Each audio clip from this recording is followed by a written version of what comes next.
If you want to change the world, start off by making your bed. If you make your bed every morning, you will have accomplished the first task of the day.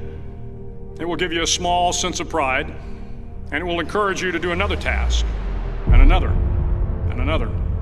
And by the end of the day, that one task completed will have turned into many tasks completed. Making your bed will also reinforce the fact that the little things in life matter. If you can't do the little things right, you'll never be able to do the big things right. And if by chance you have a miserable day, you will come home to a bed that is made, that you made. And a made bed gives you encouragement that tomorrow will be better. To pass SEAL training, there are a series of long swims that must be completed. One is the night swim. Before the swim, the instructors joyfully brief the students on all the species of sharks that inhabit the waters off San Clemente. They assure you, however, that no student has ever been eaten by a shark, at least not that they can remember. But you are also taught that if a shark begins to circle your position, stand your ground. Do not swim away. Do not act afraid. And if the shark, hungry for a midnight snack, darts towards you, then summons up all your strength and punch him in the snout, and he will turn and swim away. There are a lot of sharks in the world. If you hope to complete the swim, you will have to deal with them. So if you want to change the world, don't back down from the sharks. Over a few weeks of difficult training, my SEAL class, which started with 150 men, was down to just 42. There were now 6 boat crews of 7 men each.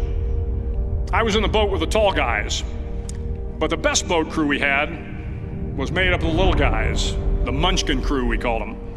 No one was over 5'5". The Munchkin boat crew had 1 American Indian, 1 African American, 1 Polish American, 1 Greek American, 1 Italian American, and 2 tough kids from the Midwest. They out-paddled, outran, and outswam all the other boat crews.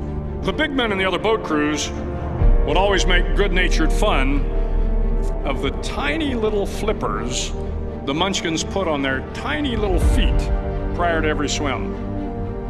But somehow these little guys from every corner of the nation and the world always had the last laugh, swimming faster than everyone and reaching the shore long before the rest of us. SEAL training was a great equalizer. Nothing mattered but your will to succeed, not your color, not your ethnic background, not your education, not your social status. If you want to change the world, measure a person by the size of their heart, not by the size of their flippers. The 9th week of training is referred to as Hell Week. It is 6 days of no sleep, constant physical and mental harassment, and 1 special day at the Mud Flats. The Mud Flats are an area between San Diego and Tijuana where the water runs off and creates the Tijuana Sloughs, a swampy patch of terrain where the mud will engulf you. It is on Wednesday of Hell Week that you paddle down in the mud flats and spend the next 15 hours trying to survive this freezing cold, the howling wind, and the incessant pressure to quit from the instructors. As the sun began to set that Wednesday evening, my training class, having committed some egregious infraction of the rules, was ordered into the mud. The mud consumed each man till there was nothing visible but our heads. The instructors told us we could leave the mud if only 5 men would quit. Only 5 men, just 5 men, and we could get out of the oppressive cold. Looking around the mud flat, it was apparent that some students were about to give up. It was still over 8 hours till the sun came up. 8 more hours of bone-chilling cold.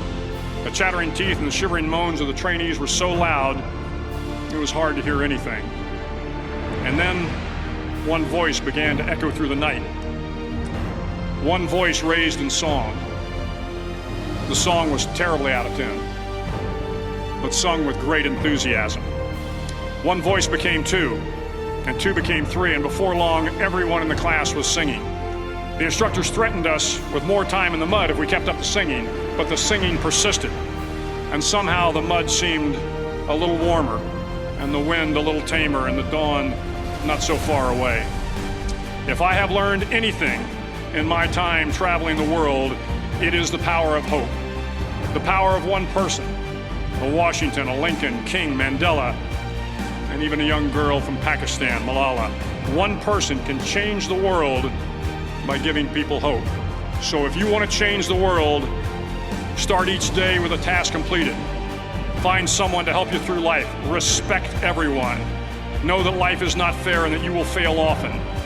But if you take some risks, step up when the times are the toughest, face down the bullies, lift up the downtrodden, and never ever give up. If you do these things, the next generation and the generations that follow will live in a world far better than the one we have today.